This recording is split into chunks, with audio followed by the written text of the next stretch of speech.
Assalamualaikum warahmatullahi wabarakatuh. Kembali lagi di mata kuliah Pendidikan Jasmani Adaptif yang diampu oleh dosen Ibu Dewi Ekasari Kusumastuti MPD. Dan perkenalkan kami dari kelompok 14 yang akan membahas olahraga boccia bagi anak cerebral palsy. Dan sebelum masuk ke materi, kami ingin memperkenalkan diri dahulu. Nama saya Muhammad Rizaldi Azwa dan teman saya Eliska Wichel Minadayo.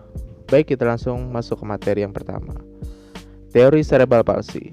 Menurut Clark tahun 1964 dalam Sri Widodo tahun 1985, cerebral palsy merupakan suatu keadaan kerusakan jaringan otak pada pusat motorik atau jaringan penghubungnya yang terjadi pada masa prenatal, saat persalinan atau selama proses pembentukan syaraf pusat, ditandai dengan adanya paralisis, paresis, gangguan koordinasi atau kelainan-kelainan fungsi motorik. Kemudian ada hambatan dan kebutuhan anak cerebral palsy. Yang pertama, gangguan motorik. Gangguan motorik anak cerebral palsy dapat berupa kesulitan berpindah tempat atau mobilitasnya, bergerak dan berjalan. Hal ini karena kelumpuhan atau kekakuan dari salah satu anggota gerak bagian atas dan bawah. Kemudian ada gangguan sensoris. Luasnya kerusakan di otak berakibat pada sistem sensoris seperti kelainan penglihatan, pendengaran, perabaan, bahkan sensasi rasa pengecapan. Selanjutnya, gangguan berbicara. Area Broca yang menjadi pusat bahasa di otak yang ikut terganggu karena luasnya kerusakan di otak menyebabkan anak sulit memahami bahasa. Di samping sulit memahami bahasa, gangguan akan bertambah kompleks bila otot-otot mulut, lidah, dan otot artikulasi lainnya terganggu. Anak akan kesulitan untuk berkomunikasi. Kemudian ada gangguan kecerdasan, seperti diungkapkan oleh Stephen dan Hawke bahwa 40-60% anak cerebral palsy berada pada kategori retardasi mental, maka kesulitan belajar sudah pasti terjadi. Kesulitan belajar menuntut cara dan modifikasi dalam pembelajaran. Cara mengajar buat mereka menuntut penempatan yang tepat, sehingga asesmen untuk melihat kemampuan, ketidakmampuan, dan kebutuhan anak menjadi satu keharusan. Selanjutnya, gangguan emosi dan penyesuaian sosial. Hasil penelitian Sauray dan Telford tahun 1975 dalam ortopedagogik anak tunadaksa Musjafak Asjari tahun 1995 menyatakan bahwa kecacatan yang terdapat pada diri anak responden sikap masyarakat mempengaruhi pembentukan pribadi anak-anak cerebral palsy secara umum dan khususnya yang berkaitan dengan konsep dirinya. Kemudian ada kebutuhan latihan activities of daily living atau yang disingkat ADL. Secara spesifik, ADL juga meliputi transfer atau berpindah dari suatu tempat ke tempat yang lainnya.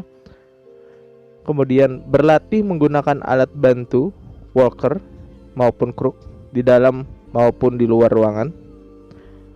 Berlatih menaiki tangga dengan alat bantu selain kursi roda. Kemudian berlatih untuk bepergian dengan kendaraan umum maupun pribadi. Kemudian yang kedua, kebutuhan latihan menggunakan alat bantu.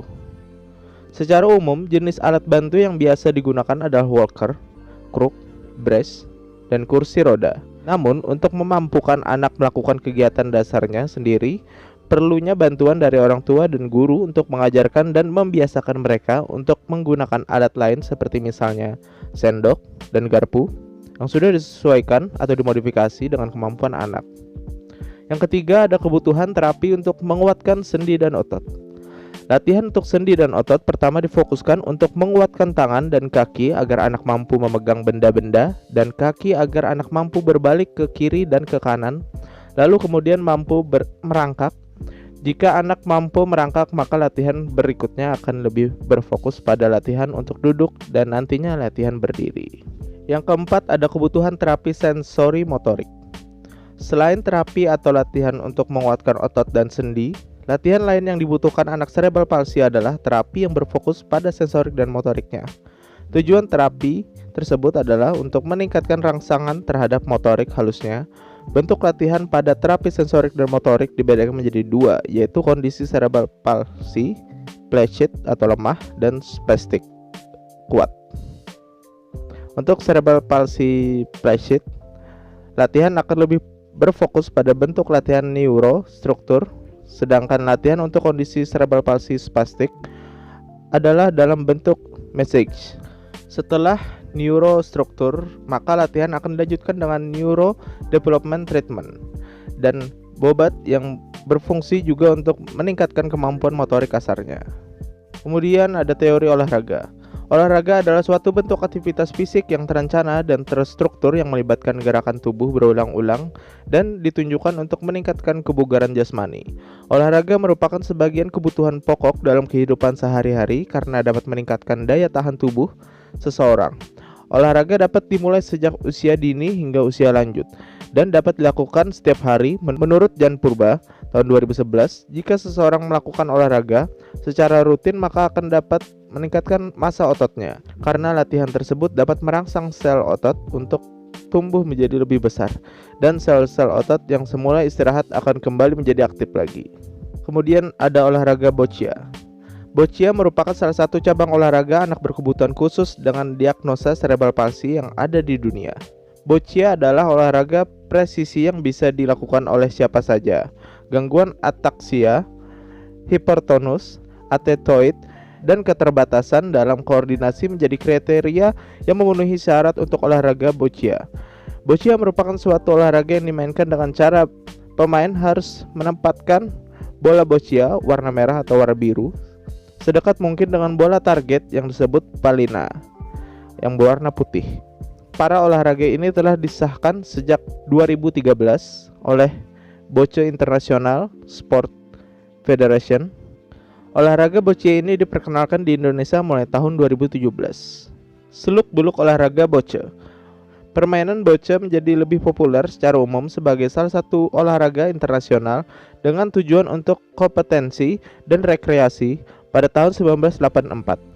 Itu menjadi olahraga Paralimpiade dan pada tahun 2020 memiliki 75 organisasi olahraga nasional negara di seluruh dunia. Boccia diatur oleh Bocce International Sport Federation dan merupakan salah satu dari hanya 2 olahraga Paralimpiade bersama dengan bola gawang yang tidak memiliki mitra dalam program Olimpiade. Manfaat olahraga boccia. Manfaat yang nyata adalah berolahraga akan menyehatkan fungsi-fungsi tubuh dan meningkatkan imunitas tubuh. Selain itu juga, dari olahraga boccia ini tak hanya menjadi sarana latihan koordinasi gerakan dan otot tubuh, namun juga sosialisasi bagi penyandang cerebral palsy. Latihan boccia diharapkan bisa meningkatkan kualitas hidup dan minat para anggotanya. Selanjutnya adalah komponen-komponen atau unsur-unsur yang diadaptasikan dan analisis adaptasi. Yang pertama, adaptasi tipe lemparan bola boccia. Teknik telapak ke bawah atau palm down method dijelaskan bahwa cara memegang bola dengan telapak tangan yang menghadap ke bawah. Lalu, ayunkan tangan dan ciptakan gerakan memutar atau backspin.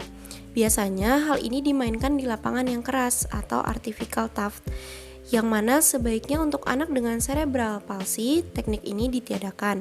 Jadi hanya menggunakan teknik telapak ke atas atau palm up yang lebih memudahkan anak untuk menggerakkan tangannya. Yang kedua, adaptasi sarana dan prasarana. Seperti yang diketahui bahwa olahraga boccia adalah olahraga yang menggunakan bola sedang dengan cara digelindingkan seperti bowling. Berat bola boccia sendiri yaitu 1 kg yang bisa terbuat dari logam ataupun kayu. Sebaiknya untuk anak dengan cerebral palsy, beban bola yang digunakan tidak seberat itu agar memudahkan mereka untuk mengangkat dan menggelindingkannya. Komponen-komponen atau unsur-unsur yang tidak perlu diadaptasikan dan analisis adaptasinya.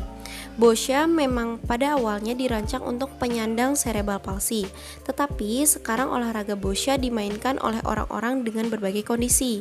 Jika ada seseorang yang ingin memainkan olahraga ini, ada beberapa komponen atau unsur-unsur yang tidak perlu diadaptasikan. Semisal seperti seperangkat bola boccianya, bentuk lapangan atau arena, dan point score. Peraturan dan cara permainannya. Yang pertama, start. Koin dilemparkan oleh wasit untuk menentukan regu mana yang akan diberikan palina atau bola kecil terlebih dahulu, dan memilih warna bola dan kapten dari kedua regu melakukan lemparan koin. Yang kedua, rangkaian permainan. Rangkaian permainan bola boccia terdiri dari beberapa langkah, yaitu A. Palina atau bola kecil dilempar atau digulingkan oleh salah seorang anggota regu yang menang dalam undian koin. B. Regu yang menggulingkan palina diberikan 3 kali kesempatan untuk menggiringkan palina ke daerah di antara 30 kaki dan 50 kaki dari garis permulaan. C. Jika tidak berhasil, maka lawan diberikan 1 kesempatan untuk melakukan lemparan. D. Jika gagal, maka wasit yang meletakkan palina di tengah lapangan pada garis 50 kaki atau 15,24 meter. E. Pemain pertama yang menggulingkan palina dapat menggulingkan bola pertama kemudian disusul dengan pemain lawan. F. Wasit menentukan bola yang paling dekat dengan bola palina menjadi pemenang. Wasit yang menentukan regu mana yang paling dekat dengan palina. G. Bola yang terdekat adalah bola masuk dan yang lainnya adalah bola keluar. H. Regu dengan bola keluar melanjutkan lemparannya sampai lemparannya lebih dekat, kemudian regu dengan bola masuk. I. Ketika satu regu telah melemparkan keempat bola mereka, maka regu yang lainnya melanjutkan sampai mereka selesai melemparkan keempat bolanya. J. Ketika kedua regu telah melemparkan keempat bola mereka, maka ronde permainan dikatakan selesai. K. Setiap bola untuk setiap pemain adalah sebagai berikut. Yang pertama, single, setiap pemain memainkan 4 bola. Kedua, double atau sepasang, setiap pemain memainkan 2 bola. Ketiga, berempat atau 1 regu, setiap pemain memainkan 1 bola. 4. Tata cara pemain.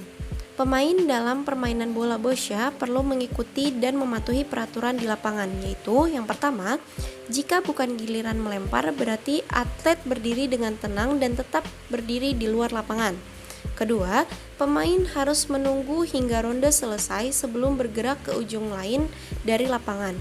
Pemain selalu berjalan di samping lapangan, bukan di tengah-tengah lapangan. Ketiga, pemain harus menunggu hingga pemain lain melemparkan bola mereka dan bergerak keluar lapangan sebelum Anda melangkah ke dalam lapangan untuk mengambil giliran melempar. Keempat, pemain dilarang menyentuh bola hingga petugas memberikan instruksi atau aba-aba. Kelima, setelah pemain melempar bola, maka pemain diharapkan meninggalkan lapangan tanpa menunggu lebih lama lagi. Pemain diharapkan selalu mematuhi instruksi atau aba-aba dari petugas atau panitia. Keenam, pemain wajib menghormati pihak lawan dan juga petugas atau panitia. Berikut adalah gambar-gambar atau foto-foto dari adaptasi. Over 4 ends. In the mixed individual BC1 event on court 3, South Korea's Yoo Won-jong faced Antonio Marquez of Portugal, and it was the Korean who took an early lead, scoring 7 points in the opening 2 ends. Marquez secured his first point in the third end, but it was only a consolation, as Yoo Won-jong confirmed the bronze medal with another point in the fourth and final end, winning the match comfortably, 8-1. Peralatan olahraga adaptif yang digunakan dan unsur penunjang lainnya dalam olahraga adaptif yang dimaksud. Yang pertama, lapangan permainan boccia. Lapangan permainan boccia memiliki ukuran lebar 12 kaki atau 3,66 meter dengan panjang 60 kaki atau 18,29 meter. Permukaan dari lapangan boccia dapat terbuat dari rumput, batu kerikil, tanah liat, atau permukaan buatan. Tetapi diupayakan permukaan lapangannya rata dan tidak berubah-ubah. Dinding-dinding lapangan boccia memiliki tinggi paling sedikit 3 kaki atau 1 meter dan dinding samping memiliki tinggi paling tidak harus sama dengan tinggi bola boccia. Lapangan permainan boccia memiliki marka atau tanda-tanda terdiri dari pertama 10 kaki atau 3,05 meter dari kedua ujung. Yang kedua, di tengah lapangan atau 30 kaki sama dengan 9,145 meter. Kedua, bola boccia. Permainan boccia dimainkan dengan satu set terdiri dari 8 bola besar. Ke-8 bola tersebut terbuat dari kayu atau logam, tetapi dengan ukuran yang sama. Bola boccia yang digunakan untuk kompetisi harus berdiameter 4,20 inch sampai dengan 4,33 inch, yaitu 107 sampai 110 mm. Diameter palina harus di antara 48, 34, dan 63 mm dan warnanya harus benar-benar berbeda dari kedua set bola boccia.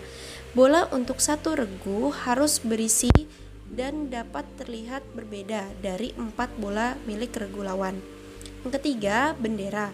Bendera adalah sebagai alat bantu untuk memberikan suatu tanda aba-aba bagi regu yang gilirannya menggulingkan bola boccia. Yang keempat, alat ukur atau meteran. Meteran digunakan sebagai alat ukur dalam permainan boccia. Pengukurannya adalah dengan ujung meteran berada pada samping bola boccia yang berakhir pada samping bola palina. Sekian presentasi dari kelompok 14. Salah hilaf mohon maaf. Wassalamualaikum warahmatullahi wabarakatuh.